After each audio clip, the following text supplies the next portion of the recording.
Assalamu alaikum, hurmattуу депутаттар. Саламатсыздарбы? Кыргыз Республикасынын Конституциясынын 77-чи беренесинин 1-чи бөлүгүнө жана Кыргыз Республикасынын Жогорку Кеңешинин регламенти жөнүндө Кыргыз Республикасы мыйзамынын 34-чи беренесине ылайык 5-чи чакырылыштагы Кыргыз Республикасынын Жогорку Кеңешинин кезектеги сессиясын ачык деп жарыялаймын. Жаңыдан ачылып жаткан Жогорку Кеңештин кезектеги сессиясынын ичине ийгилик.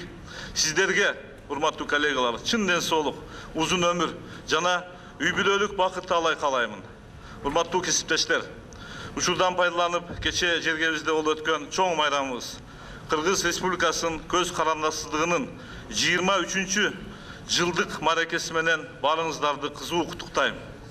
Элибиз тынчтыкта бакубат жашап, экономикабызда алгылыктуу ийгиликтер боло берсин. Туктап коюңуз, уруксат этиңиздер, жалпы барыңыздарды. Урматтуу депутаттар, парламенттин дарегине бир катар жүйөлүү сын пикирлер айтылып келүүдө. Ырас, кемчиликтер жок эмес, бар. Себеби биз Кыргызстанда гана эмес, жалпы эле Борбордук Азияда биринчи жолу парламенттик демократиянын жолунда өтүп жатабыз. Мезгил сыноосунан өтүп, калыптанган даңгыр жолду бизге эч ким берген жок.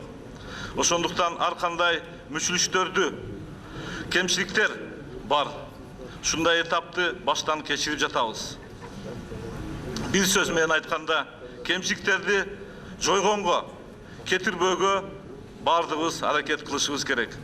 Ошентсе да, жалпысынан айтканда, жалпысынан алганда, Жогорку Кеңеш өткөн жылдардын ичинде шайлоочулар алдындагы вазифасын аракет кылып аткарып келди деп ишенимдүү айтсак болот. Өткөн сессияларыбыздын жүрүшүндө мамлекетибизге жана коомубузга керектүү болгон көптөгөн мыйзамдарды, келечек үчүн мааниси зор бир катар чечимдерди кабыл алдык. Алардын көпчүлүгү элибиздин жашоосун жакшыртууга, мамлекетибиздин өнүгүүсүнө жана коомубузда адилеттиктин өкүм сүрүшүнө багытталды. Урматтуу депутаттар, эми ушул сессиябыздын алкагында дагы мамлекеттин тагдырына, коомубуздун келечегине зор таасирин тийгизчү тарыхый чечимдерди кабыл алуу милдети турат.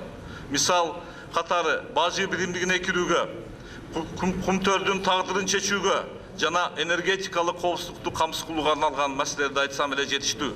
Сот реформасын улантуу, өкмөттөн кардиналдуу реформаларга багытталган,